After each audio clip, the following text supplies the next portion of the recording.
Al Día Noticias con JohnDidier.com. A esta hora establecemos comunicación en Al Día Noticias con el exministro de Agricultura Rubén Darío Risaralde Montoya. Él es vallecaucano, abogado y economista. Pues hay que decir que fue ministro de Agricultura en el gobierno de Juan Manuel Santos. Bienvenido al Día Noticias, doctor Risaralde. Didier, buenos días. Un placer estar aquí en Al Día Noticias. Bueno, pues está de moda el tema de la agricultura en Colombia y usted como un experto, como exministro de Agricultura, pues sería interesante saber qué análisis tiene lo que está pasando en Colombia. Inicialmente, esto que se puso de moda, la invasión a los terrenos, algunos cultivos en varios departamentos del país. ¿Cuál es su lectura de esta situación? Sí, lamentablemente esa situación fue provocada por una serie de manifestaciones dadas por distintos funcionarios, donde a través de esas manifestaciones, de esas declaraciones, generan una cantidad de expectativa a la gente que quisiera tener la posibilidad de tener tierra, y en ese sentido se organizan y se van de una manera no consagrada en la ley, rompiendo el orden institucional, invadiendo las tierras. El tema de fondo es que la situación de esas personas y la situación del país no va a cambiar invadiendo tierras. La tierra es un elemento de todo el proceso. Debe haber tierra, por supuesto, y en el país hay mucha tierra, pero muchísima tierra. Pero además de la tierra debe haber financiamiento. Alrededor del financiamiento debe haber tecnología para que lo que se produzca pues pueda ser competitivo. Tienen que organizarse muy bien los mercados, saber lo que yo voy a producir, a dónde lo voy a colocar. Las semillas deben ser de calidad y la asistencia técnica debe ser permanente. De modo que es todo un proceso que se tiene que dar, se debe dar, para que en este país aprovechemos adecuadamente el gran valor que hay alrededor de la tierra. Pero reitero, no es la tierra solamente. Inclusive hay elementos dentro de la cadena productiva que son muchísimo más costosos que la tierra. Hay zonas del país donde sembrar una hectárea es más costoso sembrarla que el valor de la tierra. De modo que la tierra es un medio, pero si no participamos de algo estructurado, pues con la tierra no hacemos nada. En el Valle del Cauca, por ejemplo, ya hay invasiones por cerca de 6.000 hectáreas. ¿Y qué se están haciendo en esas 6.000 hectáreas? Pues nada. Entonces, ahora, pues oye uno a mucha gente hablando de la tierra y a la ministra de Agricultura hablando de la tierra, pero resulta que lo están haciendo de una manera muy elemental.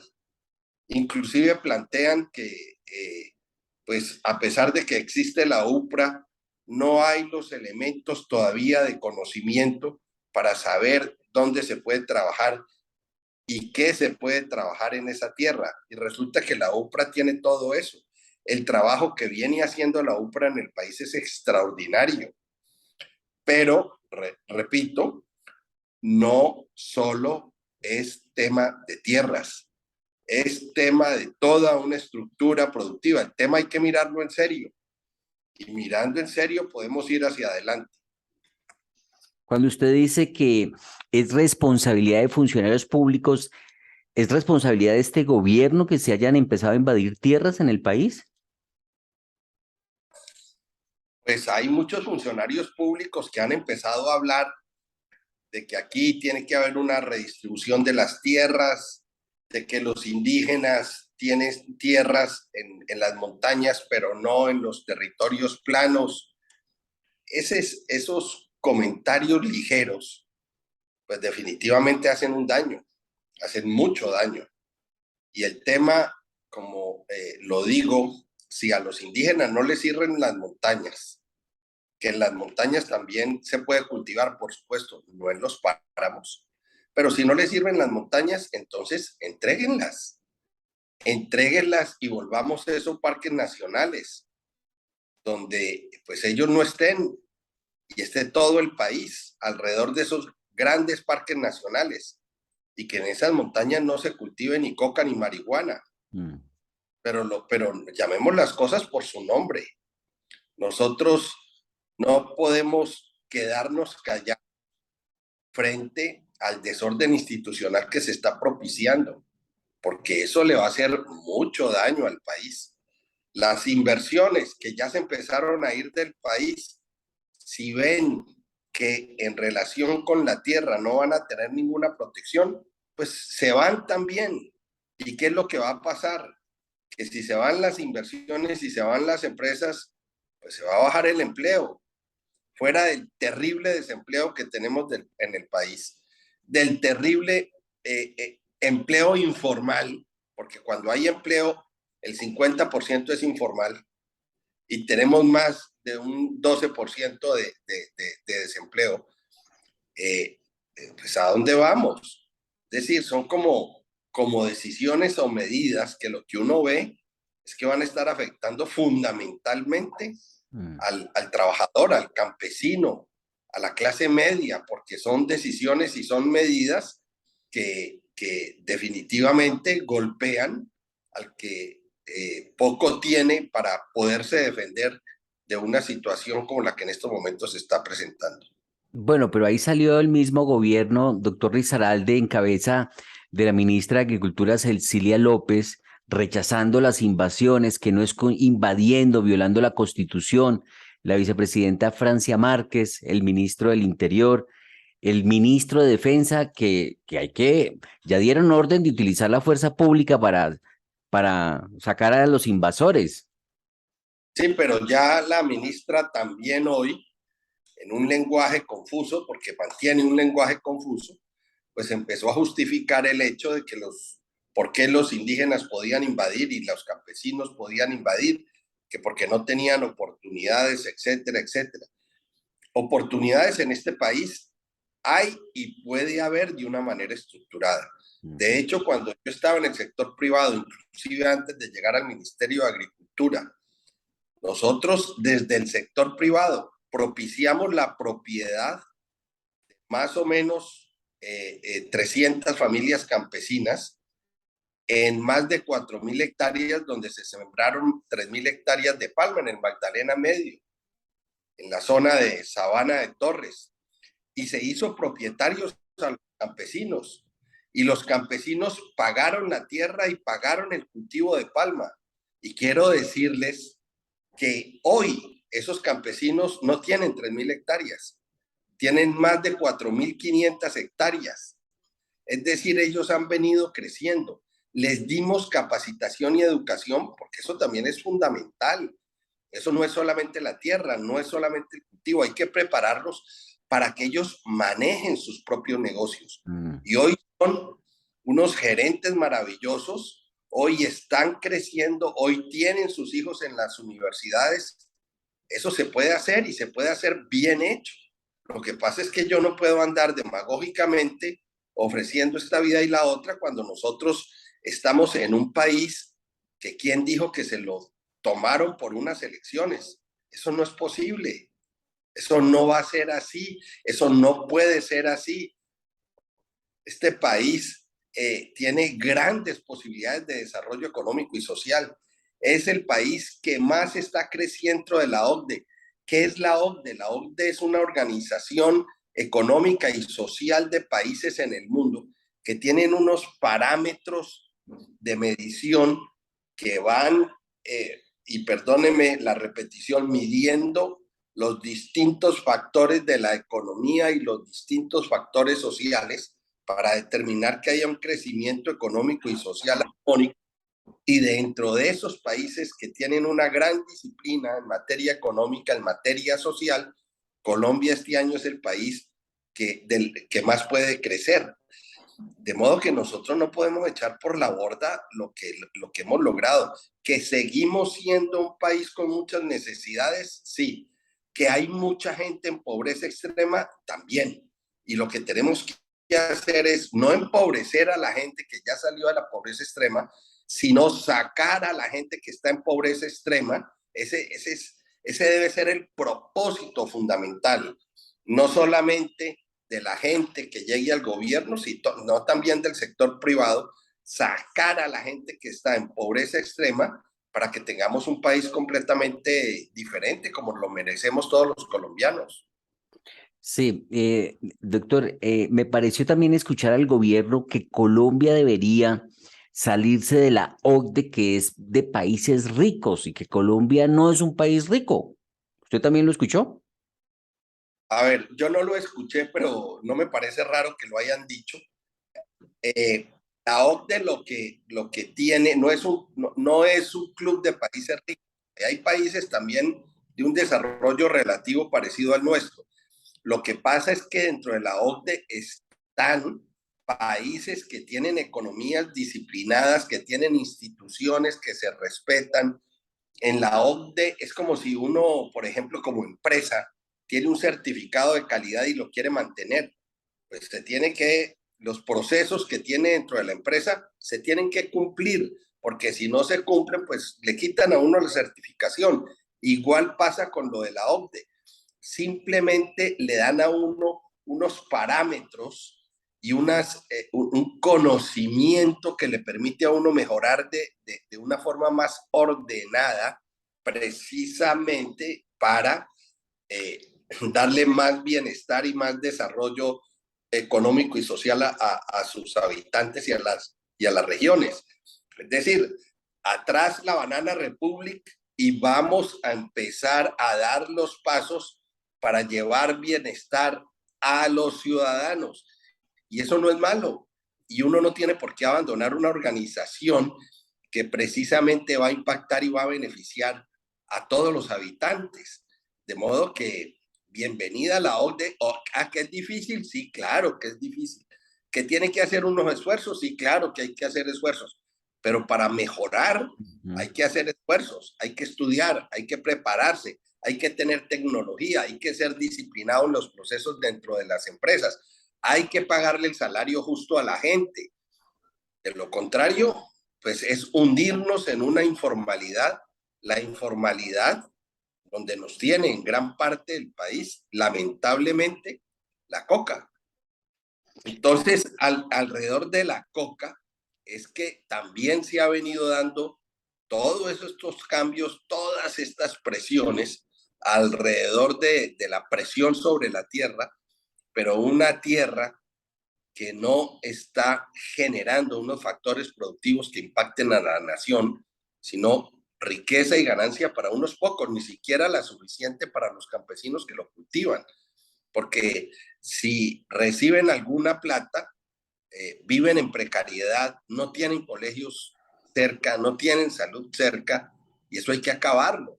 Ahí hay que también que hacer un ejercicio radical para que haya un proceso de sustitución de cultivos donde estos campesinos que hoy cultivan coca se vuelvan empresarios del campo, pero empresarios que le generen inclusive posibilidades de exportación al país. Doctor Risaraldi, usted como conocedor del campo colombiano, cuando usted dijo lo del proyecto que estuvo así, que promovió en Tierra Alta, yo lo acompañé a usted ese desplazamiento cuando se hizo esa titularización a los campesinos, y es verdad y es cierto que eso se hizo en Sabana de Torres, Sabana de Torres. ¿Qué tanta tierra tienen los indígenas? Porque se dice que ellos tienen mucha tierra, pero también dice que escuché también decir a la vicepresidenta Francia Márquez en algún momento que ese es un derecho, la invasión de esas tierras, que ese es un derecho legítimo que ellos tienen de recuperar las tierras que en algún momento se les quitó. ¿Cómo es ese asunto de las tierras y los indígenas en Colombia? Mire, Didier, yo tuve la oportunidad cuando estaba de presidente de la Junta de Incoder por ser ministro de Agricultura, donde hay representantes de los indígenas, de los afrodescendientes y de los campesinos, decirle al representante indígena del momento, decirle, mire, a este país hemos llegado todos. Primero llegaron los indígenas, después llegaron los españoles y a diferencia de lo que sucedió en otras partes, los españoles se mezclaron con los indígenas. Luego llegaron los afrodescendientes y nos mezclamos entre todos, indígenas, afrodescendientes y españoles. Aquí en este país decir que hay una raza pura, pues no es fácil. Aquí estamos mezclados todos. Y las minorías indígenas que no se han mezclado, se les respetan sus territorios. Pero una cosa es que se les respete sus territorios y otra cosa es que prospere lo que ellos han venido planteando en los últimos 20 años, además asesorados por una cantidad de ONGs europeas, donde dicen Colombia es nuestro y nosotros tenemos que recuperar el territorio. Ese territorio es nuestro. Es más, hasta la vicepresidenta la van a terminar sacando porque resulta que los afrodescendientes llegaron después de los españoles. Primero llegaron los indígenas, después los españoles y después los afrodescendientes. Y después nos mezclamos.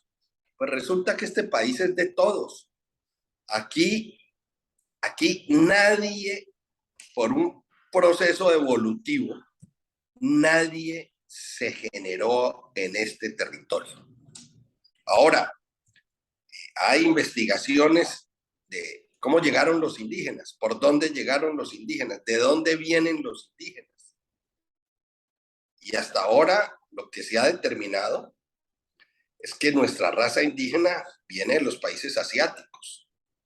Y hay algunos que pudieron llegar por el mar, pero otros llegaron por Alaska y fueron bajando.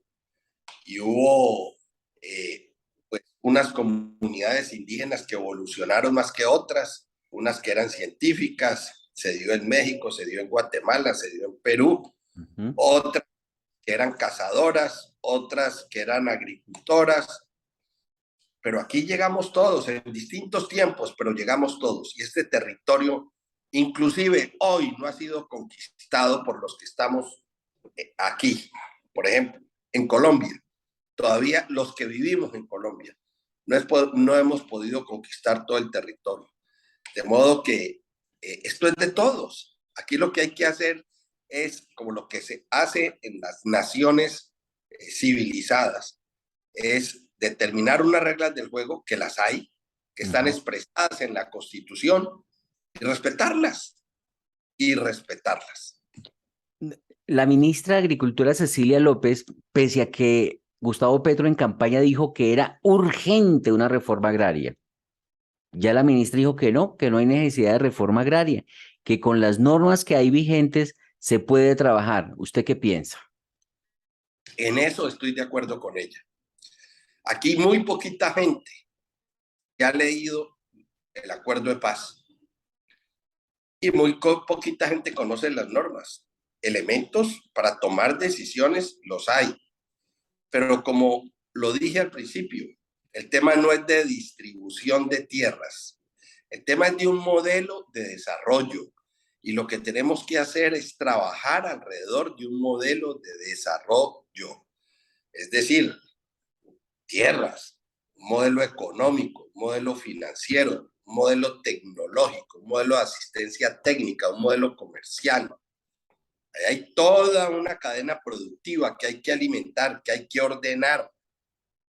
¿Para qué? Para que tengamos posibilidades no solamente de competir dentro de nuestro país, sino también de competir afuera, porque nosotros tenemos la posibilidad de generar producción y estar en los mercados internacionales.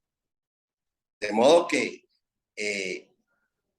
aquí no hay que pensar en pequeño, hay que pensar en grande. Tenemos los elementos para hacer una reforma agraria. De hecho, fíjese que desde el sector privado, el proceso que usted conoció, generamos propiedad en unos campesinos que cuando arrancamos ese proceso, el 75% de ellos no sabían leer y escribir. Aprendieron a leer y escribir, fueron al colegio, algunos tuvieron unos conocimientos técnicos entrando a unos escenarios educativos de educación intermedia. Los fortalecimos, les dimos educación también informal, tanto en temas de tecnología, en temas de administración de negocios, en temas del fortalecimiento del ser, de la persona, de principios y valores, de crecimiento de la personalidad, etcétera, etcétera. Y hoy son unos tremendos empresarios y lo hicimos sin necesidad ni siquiera de aplicar nada. En ese momento ni siquiera estaban las decisiones que se habían tomado en el acuerdo de paz, ni siquiera tuvimos en cuenta la ley 160 del 94. Es que se puede hacer, se puede hacer. Lo que pasa es que hay que hacerlo ordenadamente y sin demagogia, pero que se puede, por supuesto que se puede. ¿Y ve mucha demagogia en estos primeros días de gobierno? Pues yo lamentablemente estoy abrumado. ¿Por qué? Porque veo que hay demasiadas propuestas que si uno se puede analizar una por una, pues uno no ve cómo las van a cumplir y se están generando unas expectativas peligrosas. De modo que lo más grave que hay es ofrecerle algo a alguien y luego no cumplirlo. O si lo van a cumplir, pues arrasar con lo que hay, y en ese arrasamiento no sé si al final del camino las cosas van a estar mejor o van a estar peor que hoy. Sí, por ejemplo, el tema del IDEMA, de revivir el IDEMA, ¿lo ve viable? ¿Le parece positivo? ¿Es necesario? A mí lo que me parece, fíjese que el IDEMA sería casi como el final de la cadena. A mí lo que me parece que sobre lo que tenemos que trabajar primero es sobre el principio de la cadena. Tierra, buenas semillas, asistencia técnica, financiación, es decir, buena y adecuada producción, y ahí sí la identificación de los mercados. Mercados que no necesariamente van a ser mercados de consumo nacional, pueden ser mercados de exportación. Es que el IDEMA, que fue una extraordinaria idea en algún momento, y no solamente una idea, sino algo que se puso en práctica que al final se acabó por la corrupción que dominó el ejercicio del IDEMA, pues se dio en una época no solamente del mundo, sino de la economía completamente diferente. Yo hoy sí considero que tenemos que trabajarle a los suelos. Eso no es fácil, eso es costoso, eso requiere además también de mucho conocimiento. Hay que trabajarle a los esquemas financieros. Mire, esos proyectos que usted tuvo la oportunidad de conocer en Sabana de Torres, eso no me lo cree a mí, ni siquiera los banqueros, pero logramos el 100% de financiación de la misma banca comercial. Lo logramos con el megabanco, hoy Banco de Bogotá, y lo logramos con el Banco Agrario. 100% financiado y se pagó. ¿Y con qué se pagó? Con la producción. Lo que uno tiene que tener claro es que tiene que tener buenas siembras, buena producción y quien le compre. Y quien le compre no en el corto plazo, sino en el mediano y largo plazo. Por supuesto, que le compre a precios de mercado. Y eso garantiza el pago mismo de la tierra y de cultivo. A los campesinos de Sabana de Torres nosotros no les regalamos sino educación. Ellos lo demás lo pagaron y lo pagaron con producción. Lo que uno tiene es que estructurar las formas de pago que le permitan al país no financiar 1.000, 2.000, 3.000, 4.000, 5.000 hectáreas para unos, entre comillas, privilegiados que lograron esa financiación, sino que uno logre sembrar y lo que voy a decir, no lo hemos estudiado mucho, con mucho detalle. Aquí se pueden financiar millón y medio de hectáreas donde la gente se haga propietaria de eso. Y cuando digo millón y medio de hectáreas en el corto y mediano plazo, pero en el largo plazo pueden ser muchísimas más hectáreas, sin necesidad de romper esquemas de nada, sino mirando las cosas dentro de una estructura económica, de mercado, financiera, que sea factible y que le dé la seguridad a los campesinos al final que van a ser propietarios de su tierra, de su producción, de su conocimiento, y al país de su progreso, de su desarrollo económico, porque lo único que va a pasar es que eso va a terminar beneficiando a la comunidad emprendedora campesina. Eso sí que haría que muchos campesinos regresaran al campo, y regresaran al campo porque ahí tendrían la posibilidad de vivir y de crecer de una manera diferente. Eso propiciaría el fortalecimiento de muchas poblaciones alrededor de estos centros productivos, y con esas poblaciones, pues toda una institucionalidad, no solamente desde el punto de vista económica, de mercado, sino también toda una institucionalidad de seguridad, de justicia, de educación, de salud, que es lo que necesita el país: desarrollo con equilibrio económico.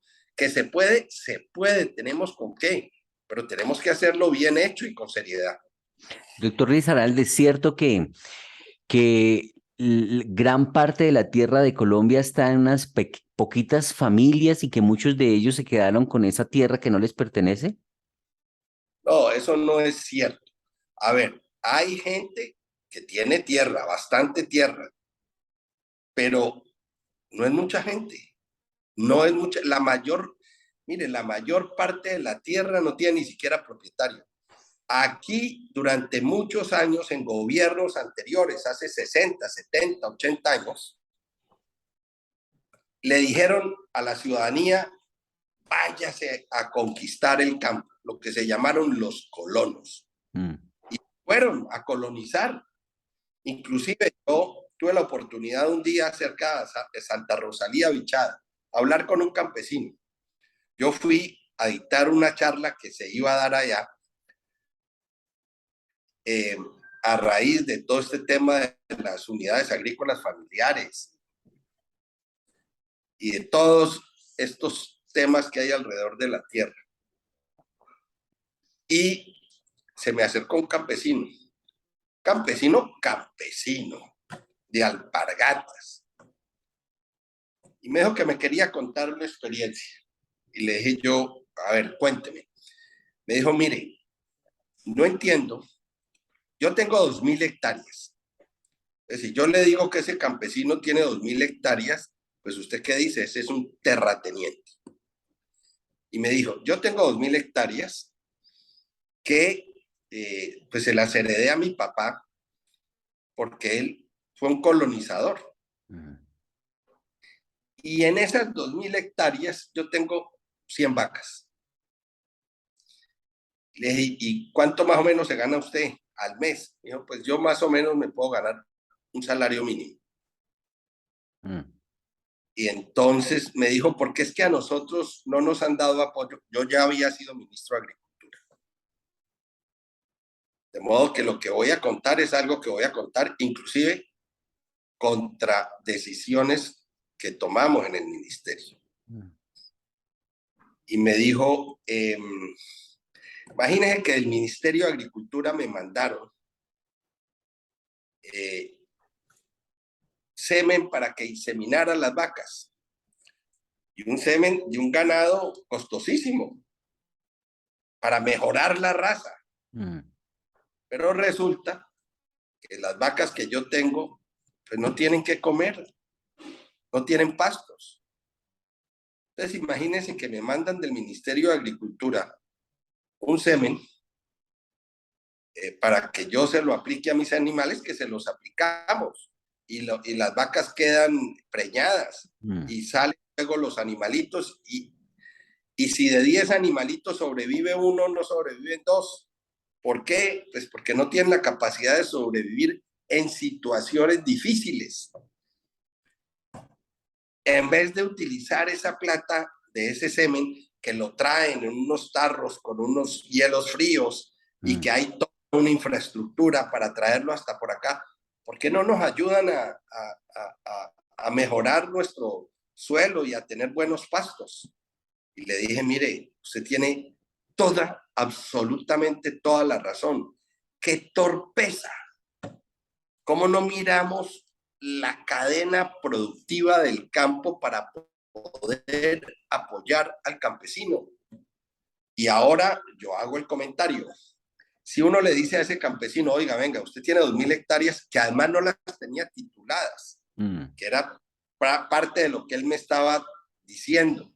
Me dijo, es que mi papá vino aquí a colonizar, estos son baldíos, y a mí me dicen que como son baldíos, pues la posesión, el tiempo de posesión que tenemos en estas tierras, pues no sirve, porque estos son territorios de la nación, y entonces a los 20 años yo no me hago dueño de la tierra.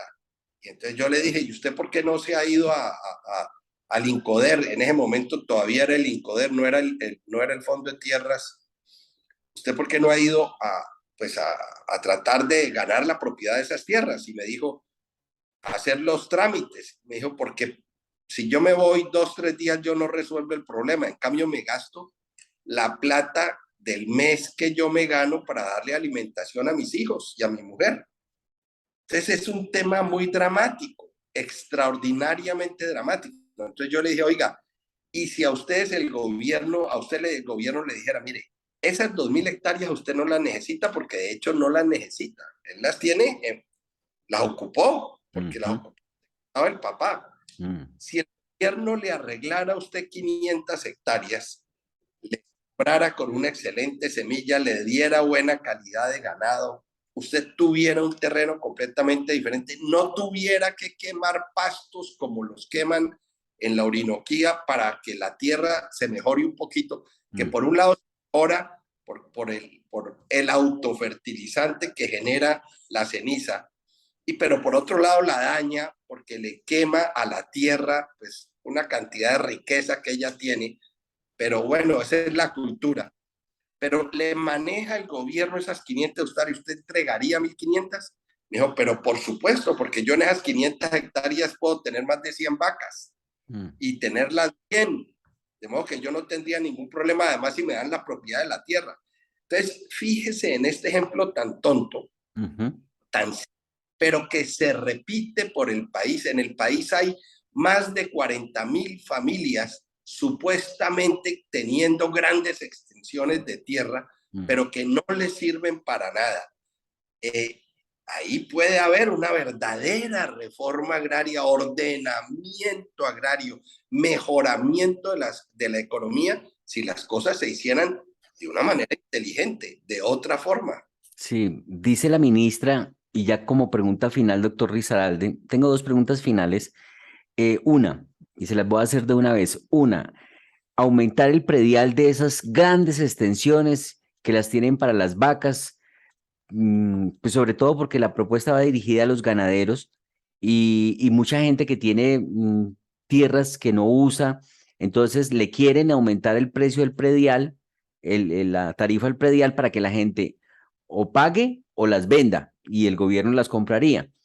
Y la segunda pregunta ahí de una vez, ¿le genera tranquilidad el nombramiento? ¿Le gustó el nombramiento de Cecilia López como ministra de Agricultura? A ver, empecemos por el final. Y me va a disculpar un momentico. Perdón. Sí, señor. Es una persona que siempre que he estado yo con ella en los paneles, centros de discusión, pues obviamente tenemos una visión completamente distinta de la economía, del desarrollo, de la agricultura. Pero es una señora que ha estudiado, que es respetable, que tiene una visión completamente diferente a la mía, pero no por eso no puedo respetar su conocimiento, su visión, su estructura. Lo único que quiero es que le vaya bien, pero lo único que le solicito hoy es que dejemos a un lado la especulación, miremos el tema con mucha seriedad y por más de que tenga una visión muy diferente a la de muchos, inclusive a la mía, pues se hagan las cosas de una manera estructurada, de una manera que beneficie al campo colombiano, no que destruya el campo colombiano o el poquito campo colombiano que tenemos. Pero me genera respeto desde la distancia, porque yo no comparto su visión de desarrollo económico. Pero la respeto. En relación con El impuesto predial del... el impuesto predial, mire,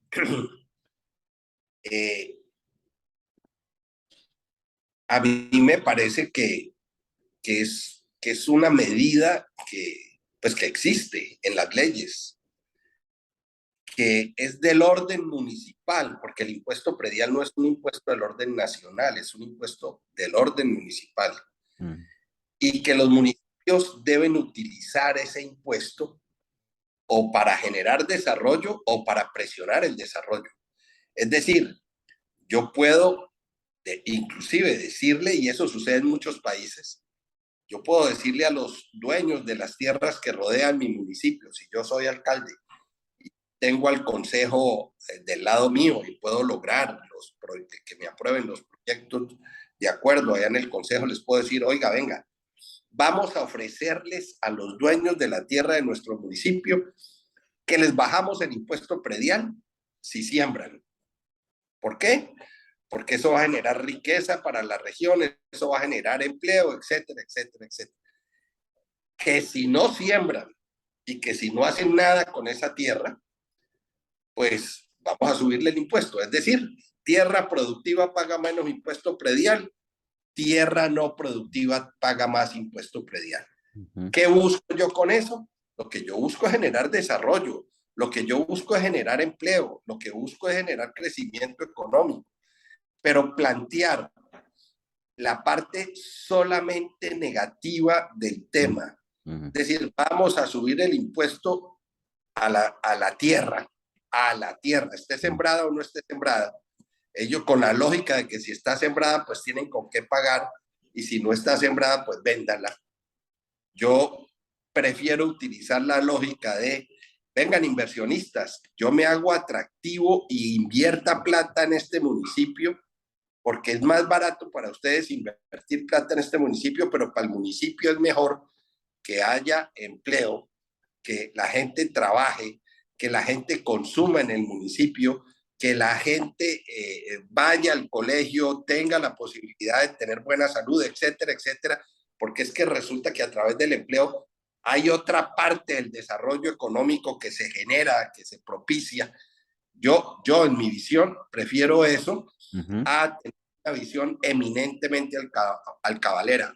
Obviamente, el que no siembre la tierra y vaya al sector financiero, mire, yo quiero sembrar, pero no le presten, no haya una política de gobierno donde propicie el desarrollo económico de las regiones, pues así me quieran quitar la tierra, así me quieran subir el impuesto, no va a pasar nada. Y lo que debe buscar cualquier gobernante, y creo que es lo que está buscando la ministra, es que definitivamente pues haya más cultivos.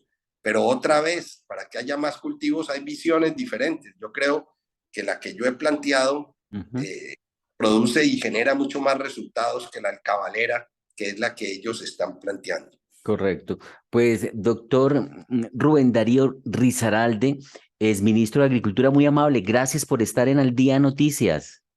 Oh, Didier, un abrazo bien grande, un abrazo a todos los que ven y escuchan Al Día Noticias, y ha sido todo un placer. Igualmente, gracias. Gracias. En Al Día Noticias, análisis con profundidad.